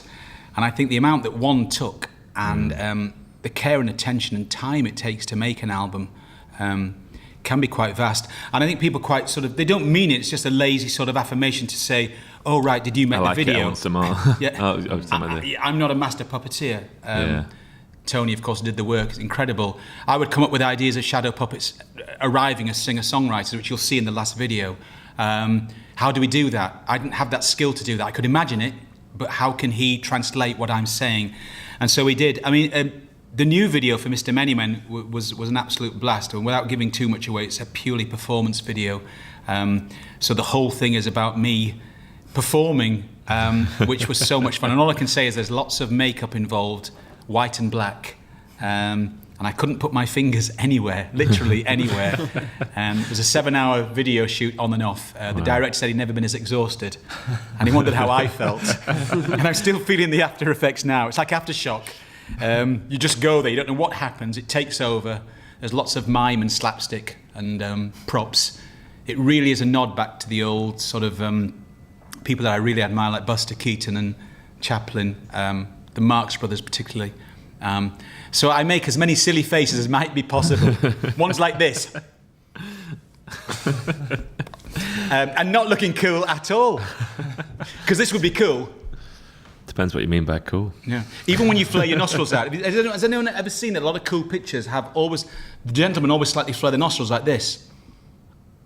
And I've never had a Roman nose, so I kind of go like that. But hey, so this little secret there. So Mr. Many Men's coming out as soon as that edit's completely finished, and a lot of work gone on. But James Reed and Damien Clark worked with me on it. Amazing two people to work with. So brilliant. So what, do you know, rough timeline when that's hopefully a couple of weeks. We're just waiting for the edit. As soon as everything's done, then I will be able to do an event invite to watch me in makeup performing in a variety of ways. But there are no leotards. I'm sorry. That is an outrage. Whilst I don't care about being cool, I didn't want to turn into Green Lizzie. Was it Green Lizzie? Or Mr. Motivator? Mr. Motivator, yeah. I'm looking forward to that. Purple spandex. Purple spandex. Another thing I Prince. just wanted to mention is what's the DVD called? Oh, the DVD's Unsolved Mysteries. Unsolved Mysteries, yes. Yeah. Because that was brilliant as well. Oh, thank you. I filmed all of that with James Reed, Damien Clark together, all the green screen, all the captain's cabin. And the cabin, which is all this, which of course if you've seen on the videos, everything starts off in black and white. There's going to be a full narration to the story now. I've got a narrator involved. So when you see the captain's show next time in any setting, it won't just be me announcing everything. It will actually bring you in at the start of the story. Oh, wow. And then I go through the monologues and the journey. Because lots of people that understand my journey, it's still quite abstract for people. So this is a good way, you've got bookends now. You know what the captain's doing or why he's here, why I'm here. Why am I here? I'm still asking myself that question. But everything starts in black and white. So it's the whole idea of the captain has been extradited from a society that lives in real, living, breathing colour. And of course, the worst form of extradition is the fact that you don't belong, so you are pushed out, but you're pushed out into a black and white world of monochrome. And the captain has to find stories which still hold any semblance of joy or hope. So he has to look through monochrome eyes to still find colour. And he brings a bit of colour to his own landscape. And in time, the black and white may become a fusion of hues and little pastoral strokes here and there. It's the idea that the captain will either lose his world, being extradited, or he will form fully into his own pure version of himself. So that's all I can reveal. So I've revealed probably more than I should have done. That's the idea. Planned Radio exclusives. So that was, I was just going to recommend to people that there's plenty of more. I don't think we're not going to get through all the videos we planned to today. No, it's probably because somebody's spoken too much. Yeah, Steve. Sorry. Every time. But yeah, I highly recommend checking out the rest of the Captain's YouTube channel. And is the Unsolved Mysteries on YouTube, or is that still available on DVD? Not the whole thing, but I'm going to put the whole thing up in separate forms for people, because I do realise again that in terms of economies, there are lots of people that buy the album and T-shirts and badges and things at gigs, but again, money's a governing factor for so many people. So if people offer something, same with the DVD. As an artist who makes all his income from doing this, it's a very tough one, because one, you've got to make the money, but two is people that don't have much money and may want to invest in this, I'd rather they have that, so as long as I can cover my costs. Yeah, so there's the enjoyment of the work. Absolutely. Almost more, it's kind of is more important, but it's obviously making money is important as well, because you need to buy some food. It's a balance, but you want people to be able to enjoy the work, it's just even if they can't afford isn't it? The practicalities of the artist dilemma these days, of how you make money and how you keep going and how you. We're doing theatre shows, and the ticket for the gig here, which we're doing at the Lincoln Drill Hall in September, it's £18 an adult ticket. It's a lovely poster there. It's a lovely poster, isn't it? That's the Lincoln Drill Hall, and those are £18 adult tickets. We've got £15 concessions. In an ideal world, I wish people could just pay what they needed, those who are on wage, because I think on wage is £15 concessions, but that's still quite a hefty amount for some people. It's nothing for others who are plentiful. So I always wrestle with this, but I think it's an idea that hopefully in time all the shows that I'm putting on, I'm going to make sure we can cover costs somehow, and a quarter of the tickets will be allowed to be free, or at least if people have no money means whatsoever. I almost feel like taking a mobile show, The Captain, to people's homes, people that are actually immobile or can't get out and don't actually enjoy the company of anyone. There are so many people that are like that, and we actually seem to forget, as a rule. We keep getting told of how many people are stuck and immobile and can't move around. They don't have that experience anymore, and so I have this mixed. It's like a mixed blessing. It's wonderful doing certain theatre work, but I don't want it to become elitist, because again, I believe there's this elitism of being cool and paying £25 for a ticket. Yeah. Ticks the boxes for a lot of people. I'd like it to tick the box for everyone in their own way. Come to a show if you can pay £25, and that's wonderful. You can still come to a show if you can't pay £25, and someone can get you here or whatever. I don't. And again, it's a beautiful thing about places like Chapel FM, where like, this is all streaming live, and at the Friday night gigs are all streaming live. So if you can't get out, I know there's I'm constantly surprised by that. I'll meet people who, and I was watching your show the other day. I was watching when your so-and-so come and play, and it's so it's really nice. And then it's people getting to see stuff that you might not take a chance on. It's a lot of effort and money and stuff to go for a night out or to go and see something a lot of the time, and like. You might be less inclined to take a chance on it, whereas if you sat at home and it's on Facebook, you're like, so-and-so's playing there, watch a bit of that. And then you might fall in love with it and then go and see you next time. And it's like most people sat on their own who don't see any souls. It's 15, 20 minutes would be enough every few hours for some people. They just don't see anyone. And I think that's the idea, that I think that a lot of the live work and a lot of the way that venues are set up. I take a young man on the road with me, who's related to me, that's why he's young. But any concerts I do, I always insist he's there where he can. And his experience since being born has been to be at as many concerts as he can be. Unless there's a specific adult bill, I say you come and you take part and you share. And we often segregate between children and adults, and I think that's another thing that we kind of... There's nothing wrong with having adult shows, because everyone needs that time out, and people might want time away from their children and vice versa. But I do think, again, we've made this thing where it's a family-friendly show or it's an adult show, and often we dumb children down. There's this idea that children shouldn't be privy to this, or they shouldn't hear this. And I say, with this young man, he asks me about anything, and I'll tell him to the best of my ability. When he learned his worst swear words at 4 from a friend at nursery. And I said, say it, scream it if you wish. And he screamed it. And then he started to ask me, when am I allowed to use those words? I said, use them in context, meaning that if there's an environment or you're playing sport or where people will swear at each other, that's fine. Just don't swear at the manager of a venue when he's let you down with something. Chances are you'll never go there again. So everything... And it's like the ideas of physical exchange or sexuality. Any question goes. It's almost as if, like, what are they singing about? They're singing about sex. Oh, therefore I shouldn't tell him. No, actually tell him, because it actually empowers him, rather than him waking up at 15 years old and going, I don't know how to speak to a woman and I don't know what to do. Yeah. Because we keep everything so completely suppressed. So I think the idea of shows is this idea that it is very tribal. Certain people go to some gigs, certain people go to others. And then the true boho kind of goes, I don't go to that because that's elitist. And the elitist goes, I don't go to them because they're not to my standard, or they're peasants. I've had all this. I was sometimes accused of talking to the peasants too much. There'll be none of this at the Slug and Dagger. None of this at the Slug and Dagger. Everyone's welcome. Everybody's welcome.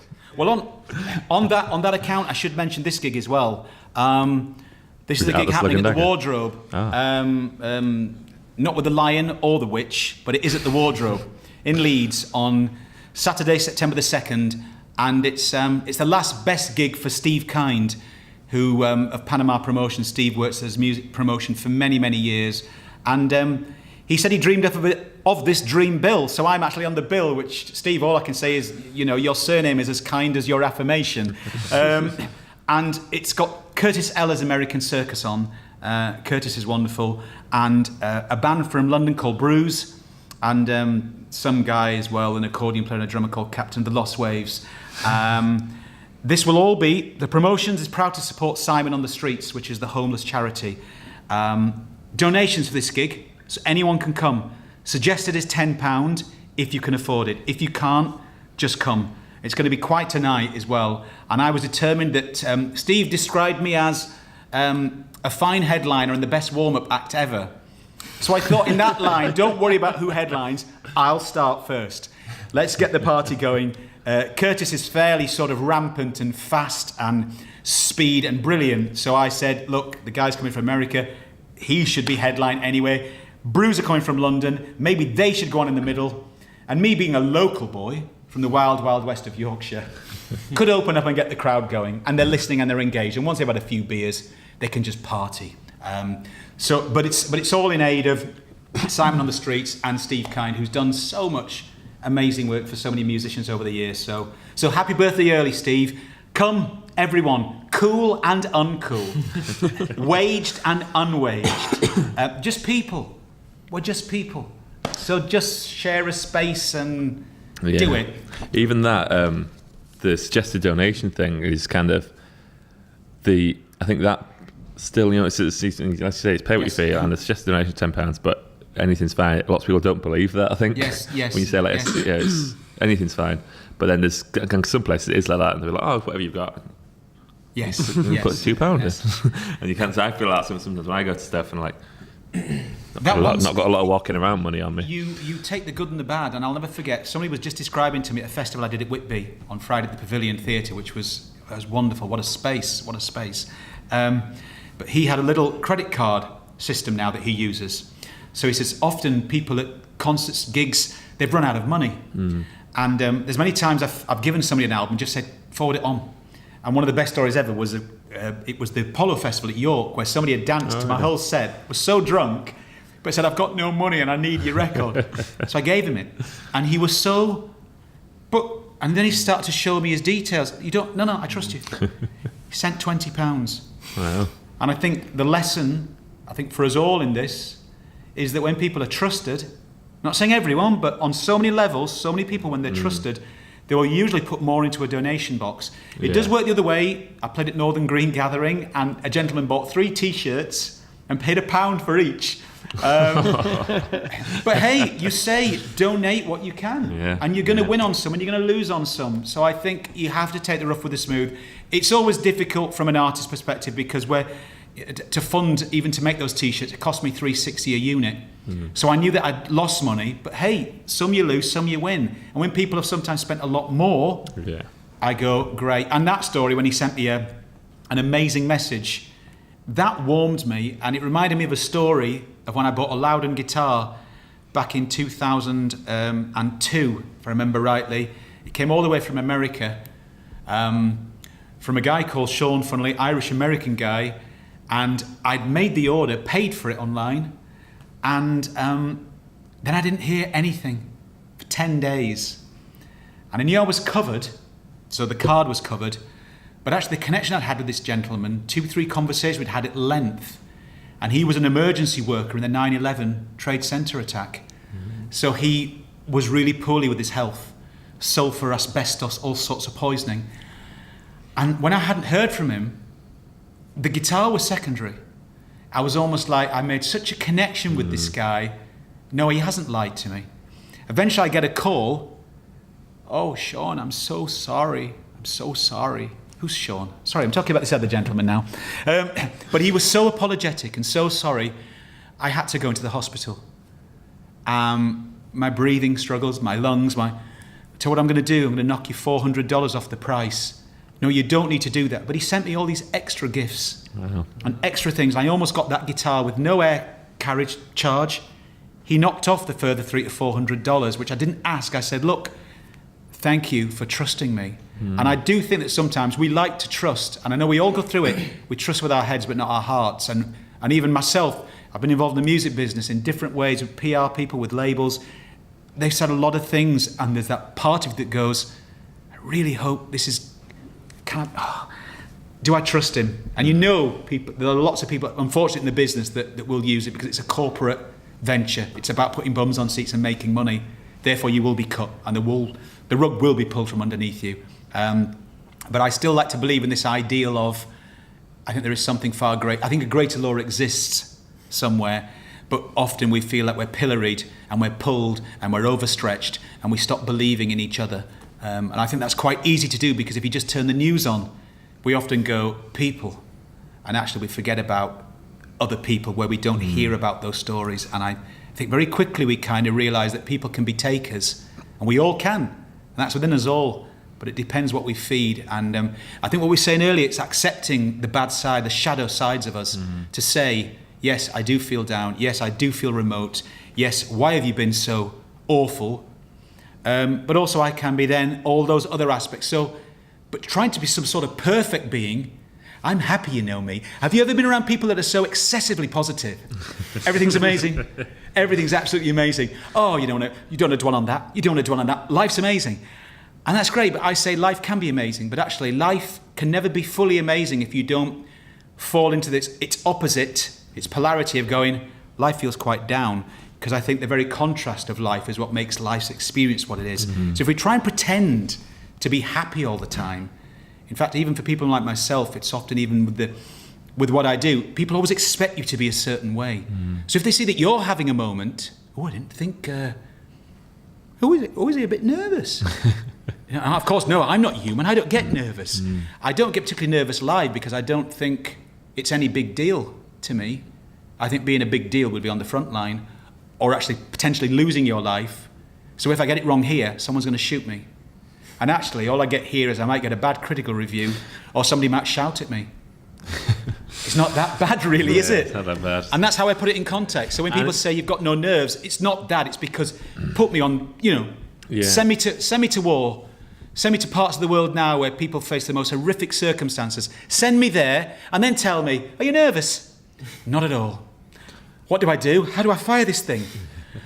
I think we need to put it into context. This is just, I love performance, but it's just performance. It's funny, isn't it, how isn't public speaking meant to be like the number one fear? Number one fear for people. Which is like, I mean, it's understandable, isn't it? But it's one of the things that you conquer it, don't you? Like when you do it regularly, it becomes Absolutely. like anything else. It's the same with any kind of fear, isn't it? Like when you do it, you make it manageable.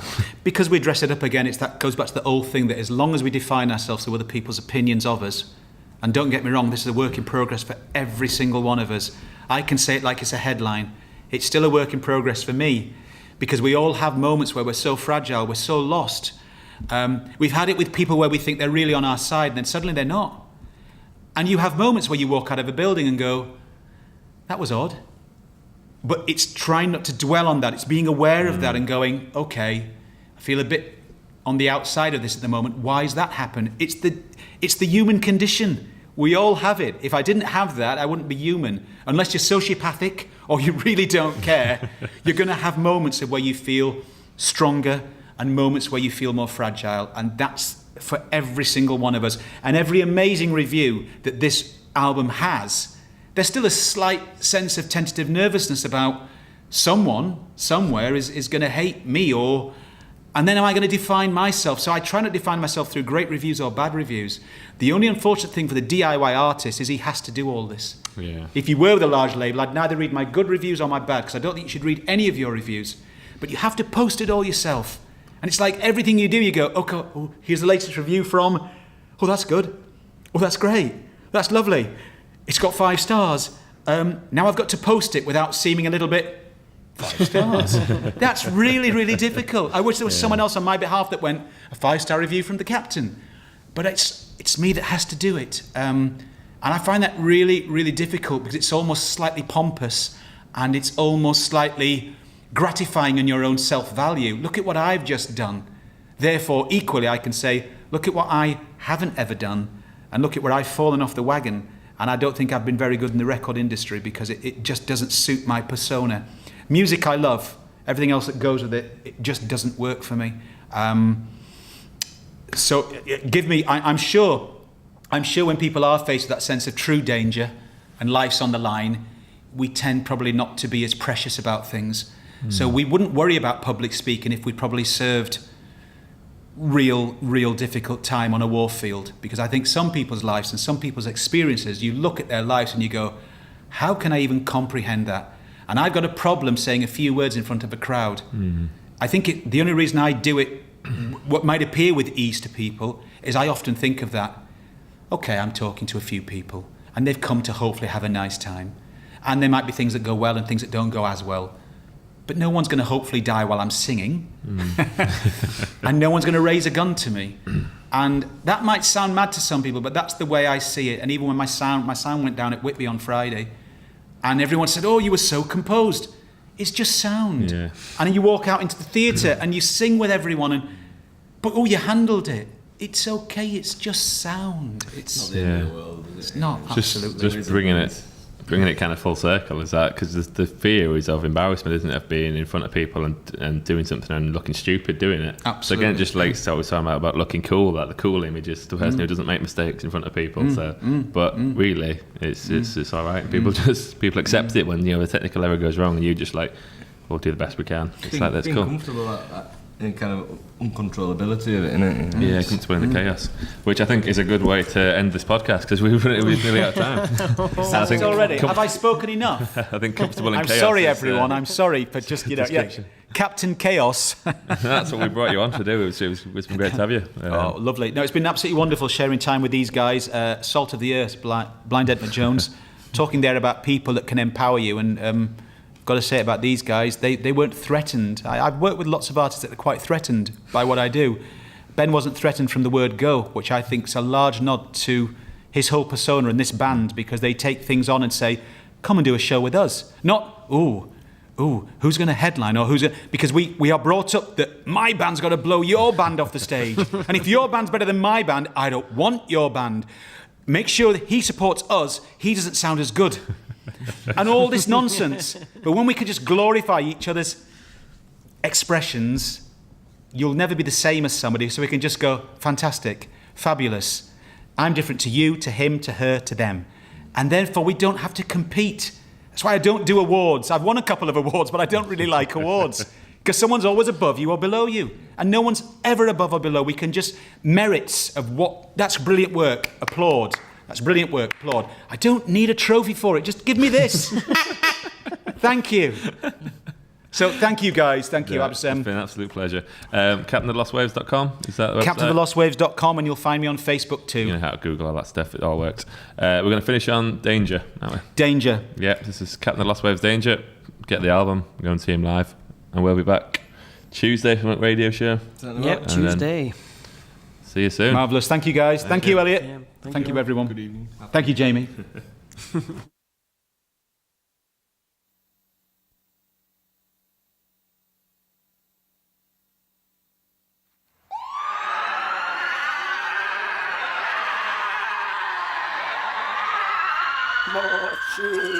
Danger, danger, here on planet Earth. There's a singer-songwriter epidemic and they claim it's getting worse. We cannot move for heartfelt lyrics, soft and sweet, indulgent gimmicks. The song would be over, but there's not enough of me yet in it.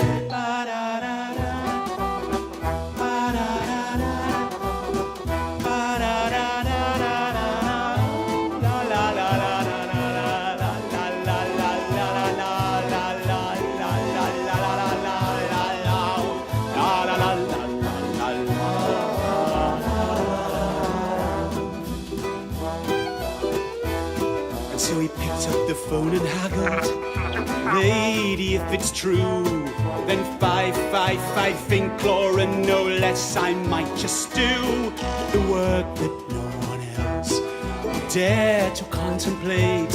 I will create a serum that I know shall break the need to sing where others be gathered in a room and recite a set of bloated impending doom.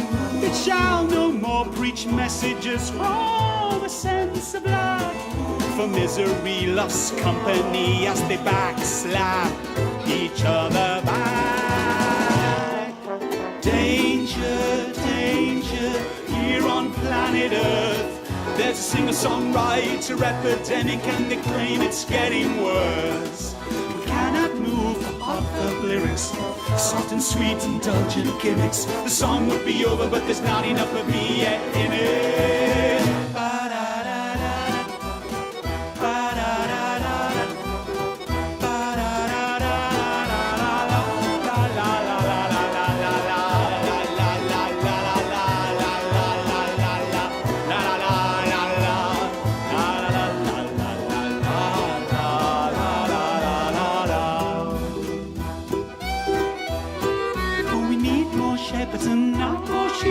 sheep, more sheep, more sheep, more sheep. We need more shepherds, not sheep, as the sheep start to bleed.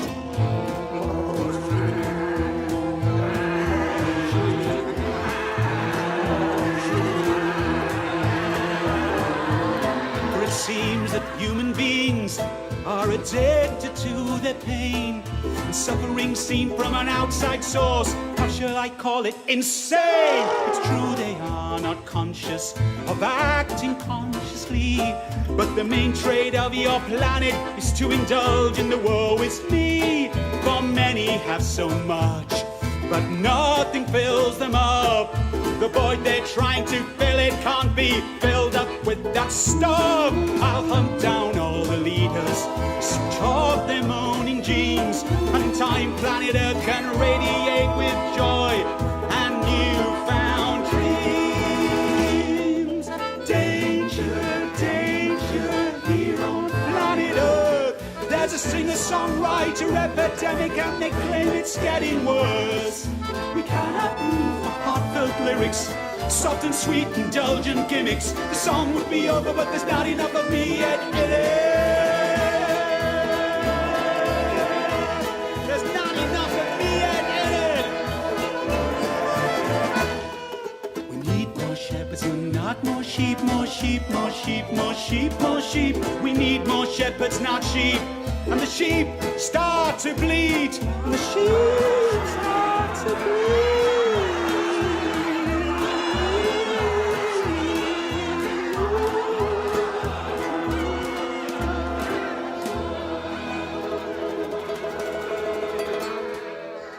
We need more shepherds and not more sheep.